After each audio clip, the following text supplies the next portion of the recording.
کیا لگتا ہے کہ یہ صف بندی اب ایسے ہی آگے چلے گی؟ اور کیا آپ یا کوئی تصادم ہوتا ہوا دیکھ رہے ہیں؟ چونکہ وہ آئینی ہاتھ سے نمٹنے کی بات بھی ہو رہی ہے، آئینی میلٹ ڈاؤن کی باتیں بھی ہو رہی ہیں، جو کہ کہا جا رہا ہے کہ سیدھی سیدھی کھلی دھمکی ہے۔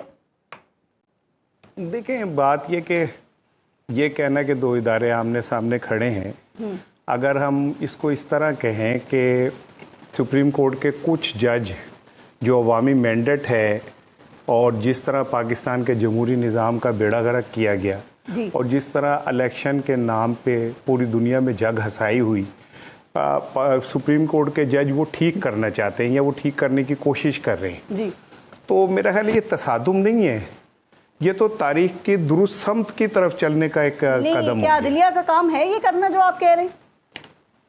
کسی کو تو کرنا ہے کہ سب ہاتھ پہ ہاتھ دھرے بیٹھے رہیں اور دیکھتے رہیں ملک کی تباہی، یہ دیکھتے رہیں کہ اقوام متحدہ ہمیں کہہ رہی ہے کہ ہم مینڈیٹ چور ہیں، اقوام متحدہ ہمیں کہہ رہی ہے کہ ہم اچھے لوگ نہیں ہیں، ہم انسانیت کے اوپر کا چلنے والے لوگ نہیں ہیں، یا امریکہ کہہ رہا ہے کہ جی ہم مینڈیٹ چور ہیں اور جمہوری آزادی چھیننے والے ملک ہیں، یا یورپی یونین کہہ رہی ہے، تو کہیں سے تو کوئی تو آغاز کرے۔ اس حبس کے ماحول میں کوئی تو بوند کا پہلا قطرہ گرنا چاہیے نا، بارش کا پہلا قطرہ گرنا چاہیے۔ اور دوسری چیز یہ ہے کہ یہ جو ہم جوڈیشری کا بار بار ہم اینٹی نواز شریف صاحب کے نام سے ہم کہہ رہے ہوتے ہیں کہ عجیب، میں تو حیران ہوتا ہوں، آئی ایم سوری ٹو سے انکلوڈنگ مائی سیلف، جو لوگ اس بات پہ ڈیبیٹ کر رہے ہوتے ہیں کہ جی وہ تو عدلیہ کے خلاف ایک بیانیہ لے کے آ رہے ہیں۔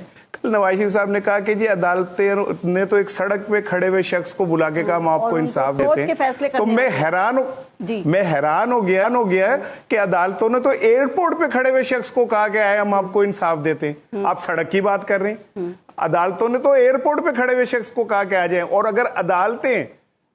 اگر عمران خان عدالتوں کا لاڈلا ہے تو میرا سوال ہے 16 ارب روپے کی منی لانڈرنگ کا کیس عمران خان پہ تھا جو فرد جرم عائد ہو گئی تھی۔ سر آپ ٹھیک کہہ رہے ہیں، فرد جرم غائب ہو گئی، بیانیہ جو ہے وقتاً وہ خان صاحب بھی اپناتے رہے ہیں، لیکن پتہ اس وقت فرق یہ ہے کہ خان صاحب کی توپوں کا رخ ہے فوج کی طرف اور مسلم لیگ نون کی توپوں کا رخ ہے عدلیہ کی طرف۔ تو اس صورتحال میں آپ کو آئینی میلٹ ڈاؤن آپ کو نظر آ رہا ہے یا دیکھ رہے ہوتا ہوا؟ دیکھیں، بات یہ ہے کہ یہ کہیں نہ کہیں اس کا اختتام ہونا ہے، اور کہیں نہ کہیں یہ طے ہونا ہے کہ کیا ہم نے ملک کو 1947 سے لے کے اب تک جس ایک خاص انداز میں چلایا ہے اسی طرح چلانا ہے۔ آپ نے اپنے انٹرو میں بار اہل دانش کہا، میں سمجھتا تھا کہیں آپ جا کے کہیں گی کہ نا اہل دانش، کہ ہماری دانش نے ہمیں دیا کیا؟ ملک دو ٹکڑے ہو گیا۔ ہماری دانش نے یہ دیا کہ ہم معاشی طور پہ تباہ حال ہیں، 5 ان ممالک میں شامل ہیں جو جنگ کے بغیر تباہی کے دہانے پہ کھڑے حالات میں اس وقت ہیں سارانا صاحب، لیکن یہ جو تصادم ہے اس کا سیاسی فائدہ کس کو ہوگا؟ چونکہ دونوں جو سائیڈز ہیں نا آپ دیکھ لیں وہ وکٹم کارڈ پلے کر رہی ہیں۔ ایک کہتے ہیں جناب باجوہ نے ہمیں نکال دیا اور جو موجودہ قیادت ہے وہ ہمیں ٹارگٹ کر رہی ہے، دوسرے کہتے ہیں جی یہ ججز ہماری حکومت کو ختم کرنا چاہتے ہیں۔ عوام کس کے بیانیے کو بائی کرے گی؟ یہ تصادم سے کس کا سیاسی فائدہ ہوگا؟ دیکھیں، بات یہ ہے کہ وَتَعِزُّ مَن تَشَاءُ وَتَذِلُّ مَن تَشَاءُ، مجھے اپنے رب کے اس حکم پہ پورا اندھا یقین ہے۔ آپ جو مرضی کر لیں، عمران خان کی شہرت، میں سمجھتا ہوں کہ مسلم لیگ نون ہی عمران خان کا میڈیا سیل ہے۔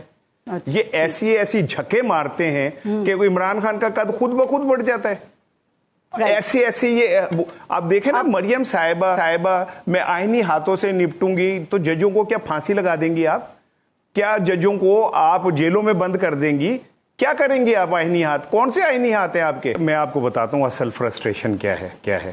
اصل فرسٹریشن یہ کہ یہ تھا گمان کہ لاہور ہائی کورٹ کے چیف جسٹس کو بدلنے کے بعد جو نئی چیف جسٹس آئیں گی نا وہ اور الیکشن کمیشن مل کے کوئی درمیانی راستہ نکالیں گی، لیکن انہوں نے تو بم پھاڑ دیا۔ انہوں نے کہا کہ وہی جج جو ہیں ٹریبیونلز کو ہیڈ کریں گے جو پہلے تھے، اور اب انہیں نظر آ رہا ہے کہ اگر وہ کریں گے تو پھر نہ نواز شریف دونوں حلقوں سے جیتتے نظر آ رہے ہیں، نہ مریم جیتتی نظر آ رہی ہے، تو حکومت خود بخود ختم ہو جائے گی نا۔ آپ بات کو سمجھیں، ان کی اصل فرسٹریشن کیا ہے کہ فارم 45 اگر ان 8 ججوں یہ ٹریبیونلز نے نکلوا لیے تو ان کی حکومت تو اخلاقی طور پہ کیا ویسے ہی ختم ہو جائے گی۔ کیا میں یہ سمجھوں کہ آپ کہہ رہے ہیں کہ یہ فارم 4 کی حکومت ثابت ہو جائے گی؟ پھر